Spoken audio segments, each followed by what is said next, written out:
सामग्री बरामद किया गया है। तस्वीर में हम आपको दिखा रहे हैं, यहाँ पे देखिए हथियारों का जखीरा इस नक्सली के पास से बरामद किया गया है, जिसे सुरक्षा बलों ने ढेर कर दिया है। एक के बाद एक बड़े ऑपरेशंस को अंजाम देकर हमारे जाबाज जवान एक के बाद एक बड़ी उपलब्धि अपने नाम कर रहे हैं, क्योंकि मार्च 2026 तक का ये डेडलाइन है। ऐसे में देखिए तमाम कोशिश की जा रही है कि जल्द से जल्द इस ऑपरेशन को, हर एक ऑपरेशन को सफलतापूर्वक अंजाम दिया जा सके, जिसका रिजल्ट भी हमें देखने को मिल रहा है। नक्सलवाद पूरी तरीके से बैकफुट पर आ गया है और हाशिए पे आ गया है। अब नक्सलवाद अंतिम सांसें गिन रहा है। ऐसे में देखिए एक बार फिर से बड़ी उपलब्धि मिली है। 5 लाख का इनामी नक्सली ढेर हुआ है, जो कि एरिया कमेटी का मेंबर बताया जा रहा है। गोमुड़ा की पहाड़ी पर इस ऑपरेशन को अंजाम दिया गया है। अभी भी हमारे जाबाज जवान इस विषम परिस्थितियों में अपने ऑपरेशन को लगातार बरकरार रखे हुए हैं। और साथ ही इस खबर पर ज्यादा जानकारी के साथ हमारे सहयोगी सलीम शेख जुड़े हैं। सलीम, कितनी बड़ी उपलब्धि है, क्योंकि एक बार फिर से हमारे जाबाज जवानों ने ऑपरेशन को लॉन्च कर बड़े नक्सली को ढेर किया है। जी बिल्कुल, एक बड़ी उपलब्धि के रूप में देखा जा रहा है, क्योंकि जो नक्सली मारा गया है वो गोगुंडा ओडिंगपारा का रहने वाला है और 5 लाख का इनामी है।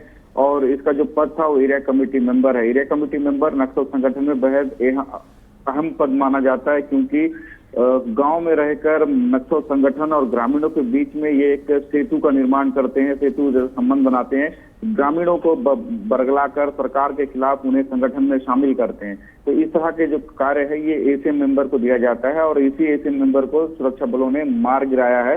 और एक बड़े कैडर के नक्सली को मारे जाने के बाद अब जो उस संगठन में जो शामिल थे उन नक्सलियों के भी पतासाजी की जा रही है, क्योंकि कल गोगुंडा की पहाड़ियों में 30 से ज्यादा नक्सलियों की मौजूदगी की सूचना थी। क्योंकि वो इलाका बेहद विषम परिस्थिति थी, इलाके में बारिश और घने जंगल होने की वजह से कई नक्सली भागने में कामयाब हो गए हैं। लेकिन पुलिस अफसरों का दावा है कि कई नक्सलियों को गोलियां लगी हैं। जो सामग्री, जो नक्सल सामग्री इलाके में घटनास्थल से जो बरामद की गई है उसमें बीजीएल लॉन्चर है, बीजीएल पोज है, सेल है और डेटोनेटर्स है, जिलेटिन रॉड है। तो समझ सकते हैं कि नक्सली किसी बड़ी घटना को अंजाम देने के फिराक में थे। हालांकि सूचना मिलते ही जवानों ने उन्हें घेर कर उन्हें मारने की कोशिश की। हालांकि एक नक्सली को मार गिराया गया, लेकिन कई नक्सलियों को गोली लगने का दावा किया जा रहा है। तो जल्द ही इनकी भी सूचना मिलेगी। जी, तो कुल मिलाकर एक बार फिर से हमारे जाबाज जवानों ने नक्सलियों की साजिश को उन्हीं की भाषा में जवाब दिया है। फिलहाल विस्तार से जानकारी देने के लिए सलीम आपका बहुत बहुत शुक्रिया। ग्वालियर से खबर है, जहां पे अस्पताल प्रशासन की बड़ी लापरवाही सामने आई है। अति कुपोषित बच्ची और उसकी मां गायब। कमला राजा अस्पताल में भर्ती थी बच्ची।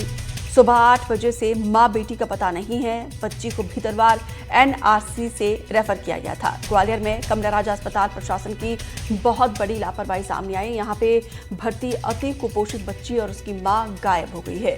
बच्ची का नाम प्रियंका आदिवासी है। प्रियंका और उसकी मां कहां है, इसके बारे में किसी को कोई जानकारी नहीं है। प्रियंका को भीतरवार एनआरसी से कमला राजा अस्पताल के लिए रेफर कर दिया गया था। उधर प्रियंका की मामले में कोई भी अधिकारी कुछ भी बोलने को तैयार नहीं है।